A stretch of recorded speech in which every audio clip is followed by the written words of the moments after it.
다윗이 기스의 아들 사울로 말미암아 시글락에 숨어 있을 때에 그에게 와서 싸움을 도운 용사 중에 든 자가 있었으니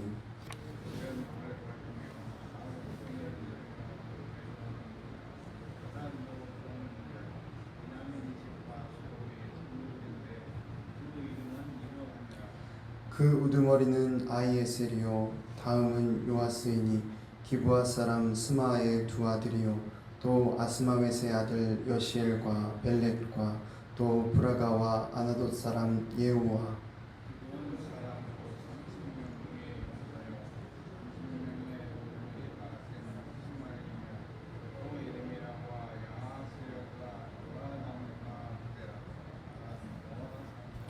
엘루세와 여리목과 부아랴와 스마랴와 하룹 사람 스바랴와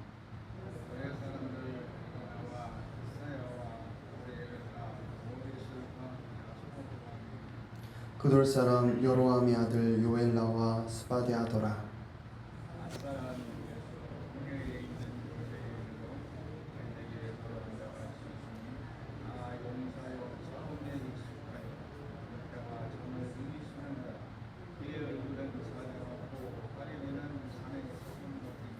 그 우두머리는 에셀이요 둘째는 오바댜요 셋째는 엘리압이요 여섯째는 앗대요 일곱째는 엘리엘이요 열째는 에레미야요 열한째는 막반네라.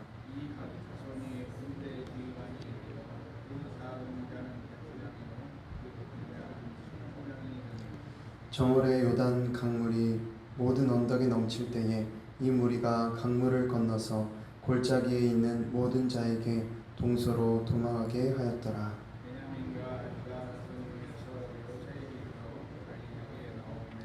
다윗이 나가서마자 그들에게 말하여 이르되 만일 너희가 평화로이 내게 와서 나를 돕고자 하면 내 마음이 너희 마음과 하나가 되려니와 만일 너희가 나를 속여 내 대적에게 넘기고자 하면 내 손에 불의함이 없으니 우리 조상들의 하나님이 감찰하시고 책망하시기를 원하노라 하며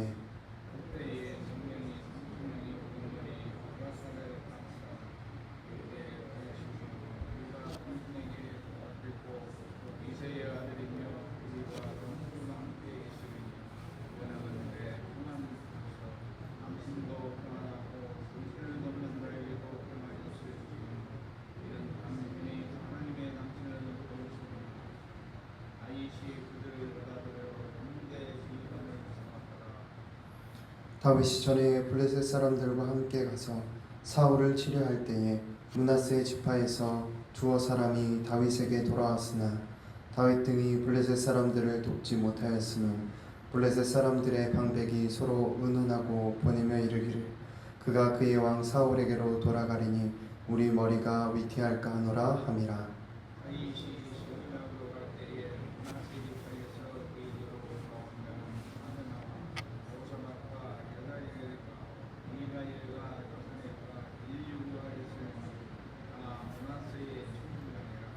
이 무리가 다윗을 도와 도둑대를 쳤으니 그들은 다 큰 용사여 군대의 지휘감이 됨이었더라.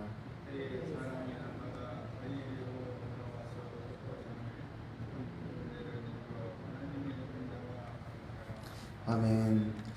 오늘 우리가 읽은 본문의 말씀은 다윗을 도왔던 용사들에 대해서 기록하고 있습니다.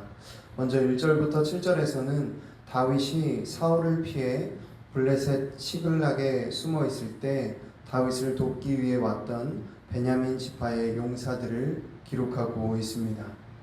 사울 왕이 속한 지파인 베냐민 지파에서조차도 다윗을 돕기 위한 용사들이 왔다는 것은 사울의 동족들까지도 다윗을 새로운 지도자로 인정하고 있음을 보여주는 것입니다. 이어지는 8절부터 15절에서는 요단 동편에 거주했던 갓 지파에서 다윗을 돕기 위해 왔던 용사들을 기록하고 있습니다. 역대기 기자는 헤르몬 산의 눈이 녹아 요단 강물이 언덕에 넘치는 상황에서도 강을 건너와 전쟁을 승리로 이끈 일화를 소개하면서 각 지파의 용사들이 용맹함을 강조하고 있는 것을 볼 수 있습니다. 계속해서 16절부터 18절에서는 다윗이 광야에 있는 요새에 있을 때 다윗을 도우러 왔던 베냐민과 유다의 용사들의 일화 중에 30인의 지도자였던 아마새가 성령의 감동하심을 따라 하나님의 도우심이 다윗과 함께 한다고 고백한 내용을 기록하고 있습니다. 이와 같은 고백을 듣고 다윗은 아마새와 그 사람들을 군대의 지휘관으로 삼았습니다.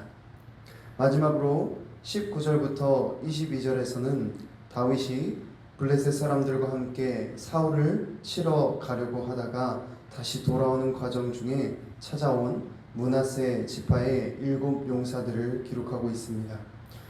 역대기 기자는 이들이 모두 므낫세 지파의 천부장들이었고 큰 용사로서 다윗을 도와 시글락을 침략한 도둑들을 소탕하는 일을 했다고 기록하고 있습니다. 이와 같은 본문의 말씀을 가지고 우리는 2가지 정도 생각해 볼 수 있겠습니다.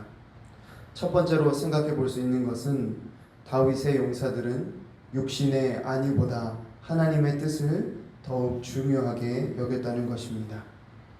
오늘 본문의 말씀 8절에 보면 갓 사람 중에서 광야에 있는 요새에 이르러 다윗에게 돌아온 자가 있었다고 말합니다. 여기에 나오는 갓 지파는 이스라엘 중에 가장 풍요로운 지역에 살고 있는 사람들이었습니다. 이 갓 지파에 분배받은 지역은 요단 동편이었습니다. 이 요단 동편에 살던 갓 지파 사람들은 이들의 기업으로 남쪽으로는 아르논 협곡을 흐르는 시내가 있었고 동북쪽으로는 야복강이 흘렀으며 서쪽으로는 요단강과 사해가 각각 위치해 있었습니다. 이러한 풍요로운 지형 덕분에 이들은 목축업을 하며 번영을 이루었고 견고한 성읍을 건축해서 안정적인 생활을 하고 있었습니다. 그런데 이렇게 풍요롭고 안정적인 생활을 하고 있었던 이들이 자신들의 삶의 터전을 버리고 다윗을 돕기 위해 따라 나왔다는 것입니다. 이는 갓 지파의 용사들이 자신들의 육신의 안위보다 하나님의 뜻을 더 소중히 여겼음을 알 수 있는 부분입니다. 사실 요단 동편에 있는 이들에게 있어서는 사울이 왕이 되든 다윗이 왕이 되든 그들에게는 크게 문제될 일이 없었습니다. 그럼에도 불구하고 이들은 하나님의 기뻐하시는 뜻을 따라 다윗을 돕기로 결단하고 삶을 헌신했던 것이었습니다. 여러분 생각해 보시기 바랍니다. 이전까지 먹고 마시고 입고 자는데 아무런 불편함과 어려움 없이 지내던 자들이 도망자 신세인 다윗을 따라다니게 되면 어떻게 되겠습니까? 모든 것이 불확실하고 불편하고 어려울 수밖에 없을 것입니다. 먹고 마시는 것도 쉽지 않고 잘 입고 자는 데에도 분명히 어려움이 있었을 것입니다. 또 다윗을 돕는다는 것은 곧 사울 왕에게 반역하는 일과 같기 때문에 그들의 목숨의 위협을 날마다 감수해야 하는 것이었습니다. 이러한 상황에도 불구하고 갓 지파의 용사들은 자신의 안위와 생명보다 하나님의 뜻을 더욱 소중히 여겼기에 그들의 삶을 다해 헌신할 수 있었던 것입니다. 이와 같은 헌신은 다른 지파에서 온 용사들에게도 마찬가지였습니다. 특히 베냐민 지파에서 다윗을 도우러 온 용사들은 어떻습니까? 사울 왕과 같은 지파임에도 불구하고 다윗을 도우러 왔다면 제일 먼저 이들이 사울 왕의 표적이 되지 않겠습니까? 사울 왕에게 잡히게 되면 가장 극렬한 처형을 당하지 않겠습니까? 그럼에도 불구하고 이들은 자신들의 생명을 바쳐 다윗을 섬기며 하나님의 뜻에 순종하였습니다. 이와 같은 순종과 헌신이 우리 가운데 있는지 돌아봐야 하겠습니다. 세상 사람들은 잘 먹고 잘 사는 일에만 관심을 갖습니다. 더 좋은 음식, 더 좋은 차, 더 좋은 옷, 더 좋은 집을 위해서 살아갑니다.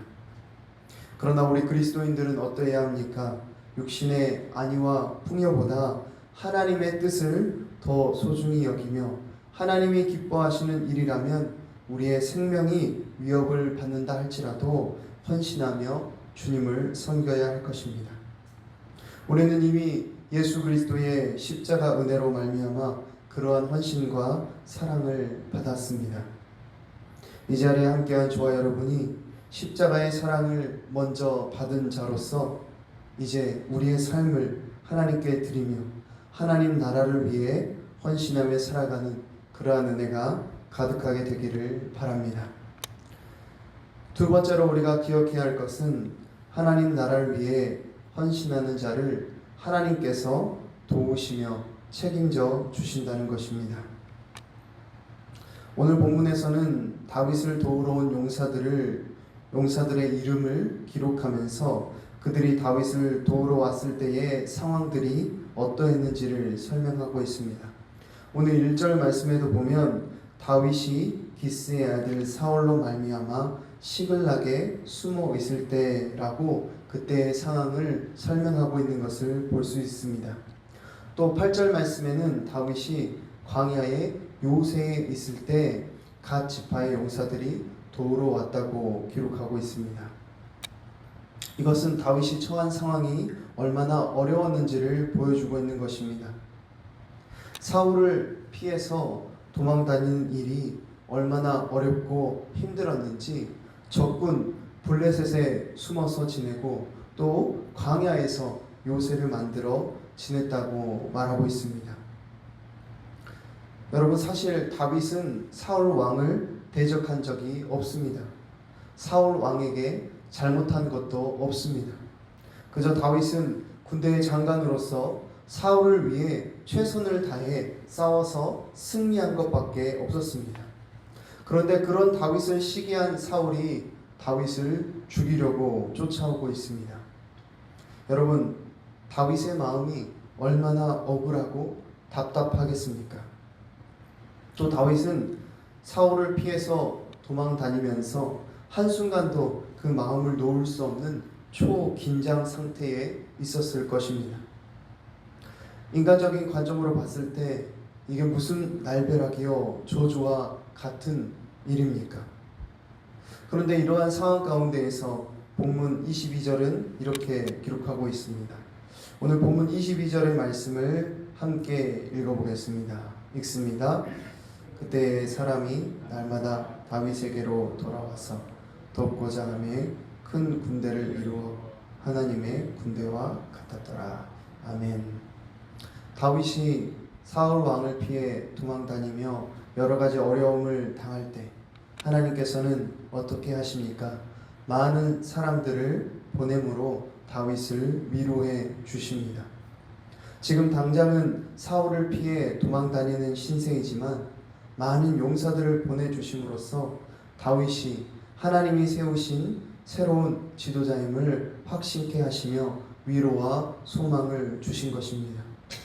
또 오늘 본문 18절에 나오는 것처럼 성령의 감동을 받은 아마새의 고백을 통해 하나님의 위로를 다시 한번 경험케 하십니다.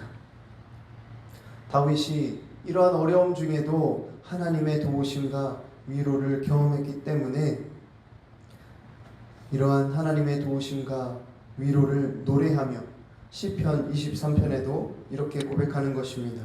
시편 23편 1절과 4절에 이렇게 기록하고 있습니다. 여호와는 나의 목자시니 내게 부족함이 없으리로다.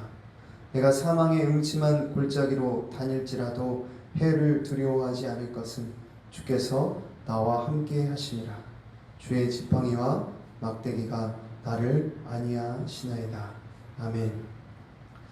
이처럼 하나님께서는 하나님의 나라를 위해 헌신하며 순종하는 자의 삶을 결코 혼자 내버려 두지 않으십니다. 끝까지 책임져 주십니다. 저와 여러분들 가운데 하나님 나라를 위해 수고하고 헌신하는 중에 겪는 어려움이 있습니까? 다윗과 같은 답답함과 말하지 못할 아픔들을 겪고 있지는 않습니까? 하나님께서 하나님의 나라를 위해 헌신하고 수고할 때 결코 저와 여러분들을 그냥 내버려 두지 않으신다는 것을 기억하며 신뢰하시기 바랍니다. 하나님께서 다윗의 인생을 책임지신과 같이 저와 여러분들의 인생 동안 하나님께서 책임져 주신다는 것을 신뢰하시기 바랍니다. 하나님의 나라를 위해 헌신하며 순종하는 인생은 결코 망하지 않습니다. 하나님께서 필요한 것들을 필요한 때에 공급하시며 또한 세상에 줄 수 없는 위로와 힘을 더해 주십니다. 이를 기억하며 주님의 말씀에 따라 좁은 문, 좁은 길로 걸어갈 때에 어려움과 고난을 겪을지라도 끝까지 주님만을 섬기며 주님의 위로와 주님의 도우심을 경험하는 저와 여러분 다 되시기를 간절히 바랍니다. 기도하겠습니다. 살아계신 하나님, 오늘 역대기상 12장의 말씀을 통해 우리의 삶을 돌아보게 하신 은혜를 감사합니다. 하나님, 다윗이 사울 왕을 피해 도망다니며 어려움 중에 있었을 때 여러 용사들을 붙여주시고 그들을 통해 힘을 더하시고 위로를 더해주셨던 주님, 다윗을 돕기 위해 그들의 삶을 헌신했던 그 용사들과 같이 하나님, 우리도 우리 육신의 안위와 풍요로움만을 쫓아 살아가는 인생 되지 않게 하여 주시고 우리 육신의 안위와 풍요로움보다 하나님의 뜻, 하나님의 말씀을 더욱 귀히 여기며 순종하며 주님의 나라를 위해 헌신하는 인생 되게 하여 주시옵소서. 주님의 나라를 위해 헌신하며 순종하며 살아가는 그 길, 그 여정 가운데 고난과 어려움이 있을지라도 그 가운데 우리의 피로를 채우시며 우리의 참된 위로와 소망 되시는 하나님을 경험케 하시고 우리의 인생을 책임져 주시는 그 하나님을 신뢰함으로 주님 다시 오실 때까지 좁은 문, 좁은 길, 십자가의 길, 기쁨으로 걸어갈 수 있도록 주님 붙잡아 주시옵소서. 그렇게 주님의 나라를 위해 살아가는 그 인생 가운데 세상이 줄 수 없는 놀라운 위로와 평안을 더해 주실 살아계신 하나님을 찬양하며 감사하며 존귀하신 예수님의 이름으로 기도합니다. 아멘. 하늘에 계신 우리 아버지여,